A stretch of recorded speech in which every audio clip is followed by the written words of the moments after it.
Broadcasting internationally across the globe, around the world. This is Daddy Piano TV.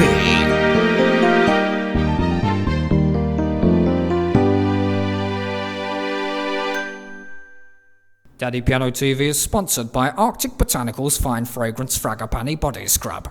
It's what I use in the shower. Well, here I am on the purple sofa, sitting beneath the Prince poster, quite fitting for our little talk today.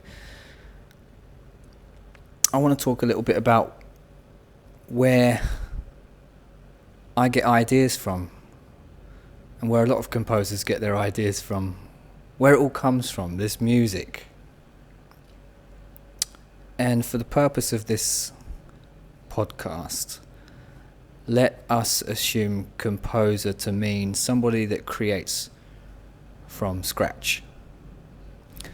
Because there's a lot of different ways you can make music nowadays. You can do all kinds of one. It can be wonderfully creative with music, just with a piece of software, stringing beats together and doing things like that. But for the purpose of this talk, let us assume composer to mean like an animator. Everything's created frame by frame. You've made everything. You've made the beats, the patterns, the riffs, the melodies, and put them all together and orchestrated them, arranged them in whatever way it is you wanted to arrange them. So we're coming at composition from that angle. And so where does it all come from?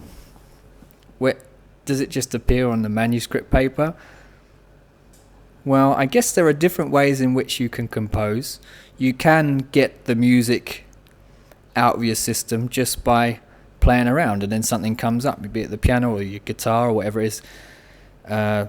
Piano and guitar tend to be the best instruments to compose on, piano being the best of all. It's like having a whole orchestra under your fingertips. So yeah, you can get music just by messing around, and something comes up and you go, oh, I like that, I'll keep that, I could extend that, I could make that into something.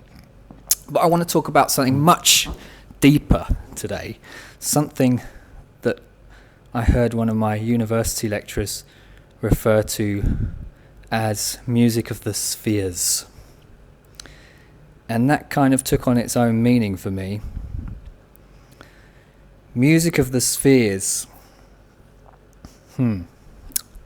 Where to start? This is exciting. This is a big one. So, just as we can, anybody that's ever done sort of visualization, meditation, anything like that, will know that there's different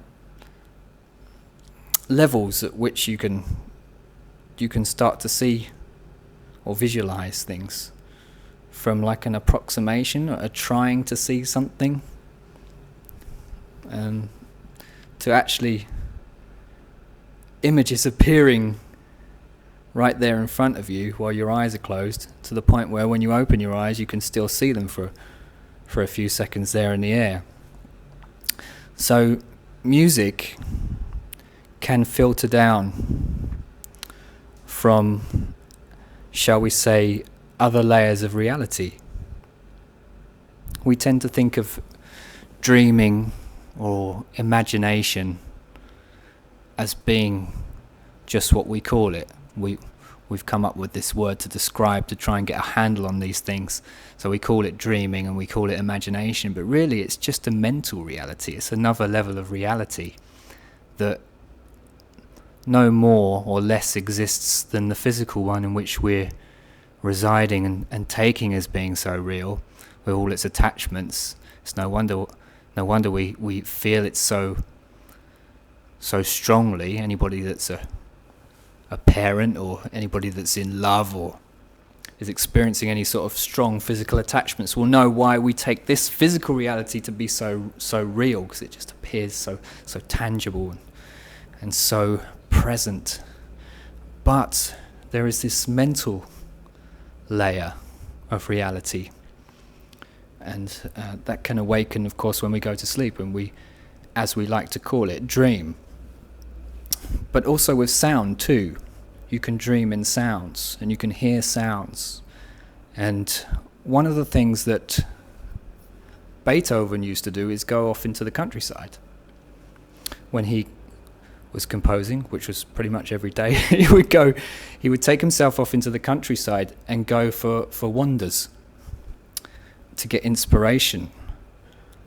And I think he did that for two reasons. I think you can hear music in the actual physical nature that's around you, the birds and the bees and the breeze and so on.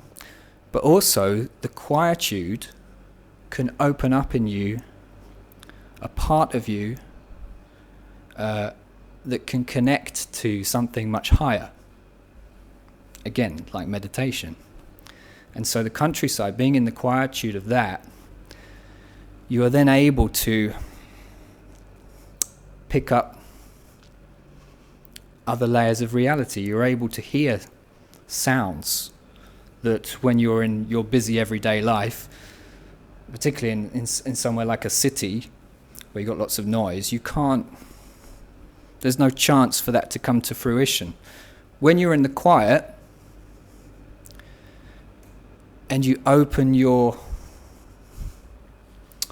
self up to it, you can hear music. Oh yes. You can hear sounds. And perhaps talking about where they come from is beyond the scope of this topic. But I sort of have, in a way. I've sort of gone into the explanation that they're another layer of reality that you can connect to. And so you can hear things. And as a composer, definitely when I've written songs, I've heard the music, for want of another way of putting it, in my head. But it's there. And how real it appears depends how deep you go into it, or how much concentration, how much quietude you've got around you. That sort of blank sound canvas around you enables you to hear things that you wouldn't ordinarily be able to hear. And so you can hear things like, and this happened to Mozart a lot too. He would hear things in his head. I think it happens to anybody who composes in this way, who hears the music first and then writes it down. A lot of jazz musicians, when they improvise, they have that connection to something beyond. And that's happening live. When you're improvising, that's different to composing. That's what it is. It's the same in some ways. It's like live composing right there on the spot. And you're just like, you become this converter, like converting what's coming through into sound in the real world through your instrument. So you might hear anything when you're composing. If you open yourself up to it, you might hear beats, drums, horns, electrical sounds like you've never heard before. I know I won't go too much into it, but I've had dreams where I've heard entire songs played out by orchestras or bands, depending on what the situation was, and I've woken up and thought to myself, I've never heard anything like that before. If I could just remember that and get that down somehow into some kind of notation or sequenced up, wow, truly amazing. Some of the music I've heard in dreams before. Of course, dreams enable, when you're in a sleep state, to go into an even deeper state where you can you can hear it with perhaps even more clarity and perception than even you experience here when you are in your so-called waking life. So a lot of the time when I compose, I try to open myself up to that space where I can hear something. And I think there's something very honest about that. You're sort of becoming a channel in a way. I think your feelings at the time can come into it too. They can open you up to different experiences. That's interesting too, depending on how you're feeling, depending on what you're inspired by. If you're in a funky mood, you can open yourself up and hear some funky sounds coming across. If you're in an introspective, deeper kind of a mood, or a loving mood, or a mood of wanting to convey something subtle, again, depending on what kind of a state you sit in or you stand in, that might affect what comes up. Or you can just be just be totally empty and see what appears, and then run with it. You might hear a little riff or something like this. You start to see if you can hear something else that goes with that. And then it's to the piano or to the computer. I don't like composing on computer because I don't like looking at a screen.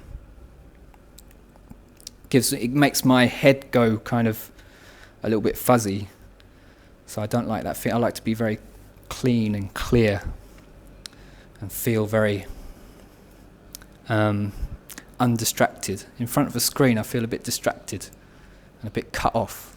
So for me, for some people it's working with computers is great. I prefer more tangible things, like working with a piano or perhaps a piece of hardware, like a sequencer or something like that.